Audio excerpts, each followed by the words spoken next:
లేడీస్కైనా కానీ అందరం కూడా శుభాకాంక్షలు చెప్పుకోవాల్సినటువంటి సందర్భం అని నా భావన. మీరు ఖచ్చితంగా ఏకీభవిస్తారని అనుకుంటున్నాను. జనరల్గా మహిళలకు 33% అనగానే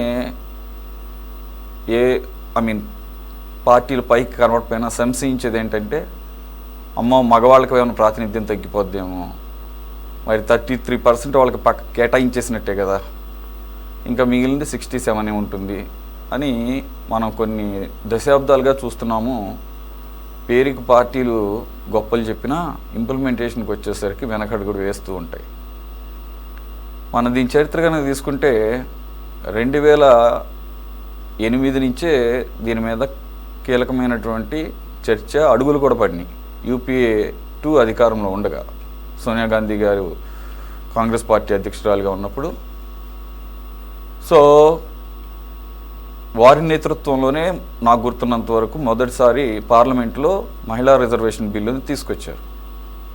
తీసుకొస్తే యూపీలో ఉన్న భాగస్వామ్య పార్టీలు కూడా కలిసి రాలేదు. అన్ని పార్టీలన్నీ నాకు గుర్తున్నంత వరకు సమాజ్వాదీ పార్టీ, ఆర్జేడీ లాంటి పార్టీలు కలిసి రాలి.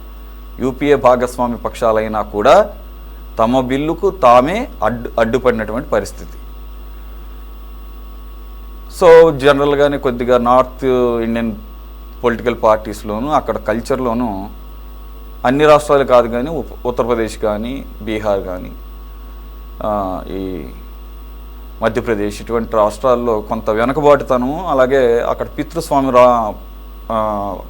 ఆధిపత్యం కూడా కనపడుతుంది. అదే ధోరణి అక్కడ ఉన్నటువంటి ప్రాంతీయ పార్టీల్లో కూడా కనపడి ఆ రకంగా అడ్డుకట్టపడినప్పుడు, ఆవిడ అయితే కాదని చెప్పేసి లోక్సభలో పాస్ అవ్వట్లేదని చెప్పేసి రాజ్యసభలో ముందు పాస్ చేసుకుని దాన్ని బ్యాంక్లో ఉంచారు. అంటే రాజ్యసభ ఎక్స్పైర్ అవ్వదు కాబట్టి, కంటిన్యూస్గా సభ కంటిన్యూ అవుతుంది కాబట్టి రాజ్యసభలో పాస్ చేసుకొని ఫ్యూచర్లో ఎప్పుడైనా కానీ లోక్సభలో పూర్తి మెజారిటీ వచ్చినప్పుడు ఈ భాగస్వామ్య పక్షాలు మీద లేకపోతే అలయన్స్ పక్షాల మీద ఆధారపడకుండా అన్న ఉద్దేశంతో అనుకుంటా ఆవిడ కానీ లేదంటే కాంగ్రెస్ పార్టీ పెద్దలు కానీ తెలివిగా రాజ్యసభలో బిల్ పాస్ చేసి దాన్ని లైవ్లో ఉంచారు. థ్యాంక్స్ చెప్పుకోవాలేమో, ఎందుకంటే 2023లో ఎన్డీఏ ప్రభుత్వం వచ్చి 2014 తర్వాత 9 సంవత్సరాలు పట్టింది దాన్ని దుమ్ము దులిపి లోక్సభలో పెట్టి, మోదీ గారు కూడా దాన్ని లోక్సభలో పాస్ చేయించి 2024 ఎలక్షన్స్కి ముందు ఒక స్ట్రాటజీగా చెప్తారు, వాళ్ళు మహిళా పక్షపాతిగా ఎలక్షన్స్కి వెళ్ళటానికి ఆ రకంగా గొప్పలు చెప్పుకున్నారు. మంచిదే, ఎవరికి క్రెడిట్ వచ్చినా కానీ మొత్తానికి బిల్లు పాస్ అయింది. కానీ ఈ రోజుకి కూడా అది ఇంప్లిమెంటేషన్ కాల. ఇదంతా నేపథ్యం ఎందుకు చెప్పాల్సి వస్తుందంటే, మహిళా రిజర్వేషన్ బిల్లు పాస్ అయింది కానీ ఇప్పటికీ కూడా అమల్లో అడ్డంకులే ఉన్నాయి. 2034 తర్వాతే దీన్ని, ఈ డీలిమిటేషన్ జరిగిన తర్వాతనే దీన్ని ఇంప్లిమెంటేషన్ చేయాలని చెప్పేసి ఎన్డీఏ ప్రభుత్వం కొర్రి పెట్టింది అప్పుడు బిల్లులో. సో ఇప్పటికీ కూడా దాని మీద అనేకమైనటువంటి పొలిటికల్ మల్లగులాలు చూస్తూనే ఉన్నాం. నిన్నగాక మొన్న డీలిమిటేషన్ బిల్లు మహిళా రిజర్వేషన్ బిల్లుతో లింకప్ చేసి తీసుకురావటం, చాకచక్యంగా అది పాస్ అవుతుందని తెలుసు కూడా. సో కానీ మీరు మాత్రం ఎన్డీఏలో భాగస్వామ్య పక్షాలు ఉన్నారు కాబట్టి మీరు విమర్శిస్తున్నారు కాంగ్రెస్ కలిసి రాలేదని చెప్పేసి. కాంగ్రెస్సే వద్దనుకుంటే అసలు కాంగ్రెస్ ఎందుకు రాజ్యసభలో పాస్ చేసి ఇన్ని సంవత్సరాల పాటు దాన్ని లైవ్లో ఉంచుద్ది. కాబట్టి సరే, రాజకీయంగా ఇప్పుడు మీరు ఆ రకమైన ఆరోపణలు చేయొచ్చు. అది పక్కన పెడితే, పార్టీలు ఈ బిల్ ఎప్పుడు ఇంప్లిమెంటేషన్లోకి వస్తుంది ఇదంతా పక్కన పెడితే, దేశవ్యాప్తంగా ముందు పార్టీ పరంగా మనం స్టార్ట్ చేద్దాము, మనం చేస్తే తప్పే ఉందని చెప్పేసి మరి స్త్రీ శక్తి థీమ్ మహానాడు ప్లస్ సందర్భోచితంగా ఈ ప్రతిపాదన ఆయన తీసుకురావడం తీర్మానంలాగా మొదటి రోజే కరతాళ ధ్వనులు, హర్షధ్వానాల మధ్య బిల్లుకి సంపూర్ణంగా మద్దతు లభించడం. బిల్ అంటే ఇన్ ద సెన్స్ అదేం బిల్ కాదు, అది ఒక మీ పార్టీ యొక్క తీర్మానం పెట్టుకుంటే అందరూ సమర్థించారు. సో ఇప్పుడు ఇంప్లిమెంటేషన్, ఆయన లోకేష్ గారు చెప్పిన దాని ప్రకారం 2029 పార్లమెంట్ ఎలక్షన్స్ అని అన్నారు. What about assembly elections? ఆయన దాని గురించి స్పెసిఫిక్గా చెప్పారో లేదో నేనైతే వినలా. మీరేమన్నా క్లారిటీ ఇవ్వగలరా? ఇది ఓన్లీ పార్లమెంటు స్థానాలకే పరిమితమా? మూడు, ఇది మీకు ఐడియా ఉందో లేదో నాకు తెలిసి వెస్ట్ బెంగాల్లో ఉన్న Trinamool Congress the first party ఎప్పటి నుంచో వాళ్ళు మహిళా రిజర్వేషన్స్ 33 కాదు దాదాపు 40% అమలు చేస్తున్నారని చెప్పేసి మొన్న డీలిమిటేషన్ సందర్భంగా చర్చకు వచ్చింది. మనం జనరల్గా చూస్తే అక్కడ పార్లమెంట్లో కూడా ఎక్కువ మంది టీఎంసీ మహిళలు లేడీస్ ఎక్కువ కనబడుతుంటారు. ఫైర్ బ్రాండ్స్ అందరూ కూడా మొహమ్మా మొయిత్రా లాంటి వాళ్ళు చాలామంది కనబడుతుంటారు అక్కడ, చాలా బాగా మాట్లాడుతుంటారు ఫైర్ బ్రాండ్స్ లాంటి. కాబట్టి వాళ్ళు ఆల్రెడీ 40%తో నియర్లీ 40%తో ఇంప్లిమెంటేషన్ చేస్తున్నారు. ఇప్పుడు మీరు కూడా మిమ్మల్ని కూడా స్ఫూర్తిగా తీసుకొని ఈ రకంగా దేశంలోని అన్ని పార్టీలు ముందు ఇండివిజువల్గా వాళ్ళు ఇంప్లిమెంటేషన్ చేసుకొస్తే అసలు ఇంకా పార్లమెంట్లో బిల్లులు దానికి రూల్స్గా పెట్టాల్సిన అవసరం కూడా ఉండకపోవచ్చేమో. ఏమంటారు? రెండు అసెంబ్లీకి కూడా క్లారిటీ ఇస్తారా ప్లీజ్? ప్రేక్షకులు అందరికీ కూడా నమస్కారం అండి. ఈ రోజున అత్యంత వైభవంగా హైబ్రిడ్ విధానంలో మహానాడు చేయడం అనేది ఒక రికార్డుగా అందరూ కూడా చూస్తూ ఉన్నారు.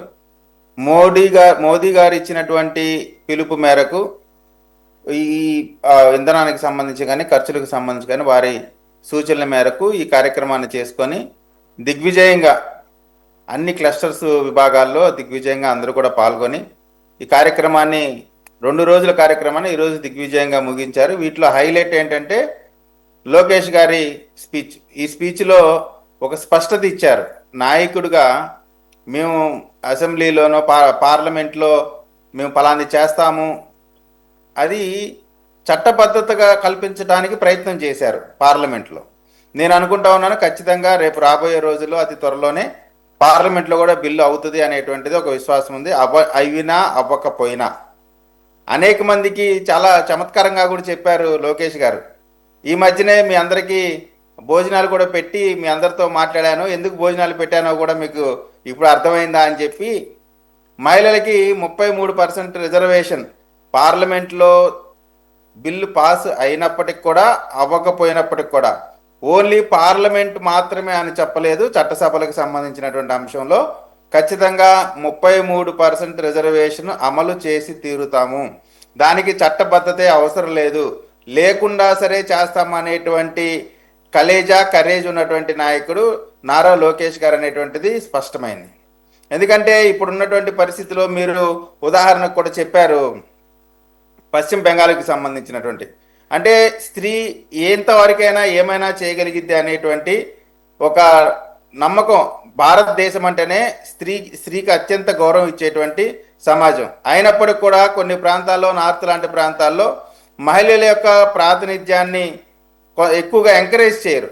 అయినప్పుడు కూడా అనేక మంది గొప్ప గొప్ప నాయకులు, మాయావతి గారు, ఇటువంటి అనేక మంది నాయకులు వచ్చినప్పటికి కూడా కొంత యాక్సెప్టెన్సీ శాతం తక్కువ ఉంటుంది.